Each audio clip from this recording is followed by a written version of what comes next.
ఇప్పుడు ఇన్‌స్టాగ్రామ్ మొత్తం ఈ గ్యాస్ బండ్ల గురించే కదా చర్చ జరుగుతుంది.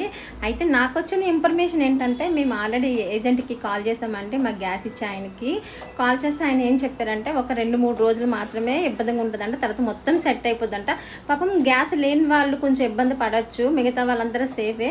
కాకపోతే ఏంటంటే, ఒక 2, 3 రోజుల్లో మాకైతే బుధవారం అలా వచ్చేస్తదన్నారు. ఆల్రెడీ మాకు గ్యాస్ ఉంది. కాకపోతే మళ్ళొకసారి కనుక్కుందామని చెప్పేసి ఫోన్ చేస్తే మాకు ఆ ఇన్ఫర్మేషన్ ఇచ్చారు.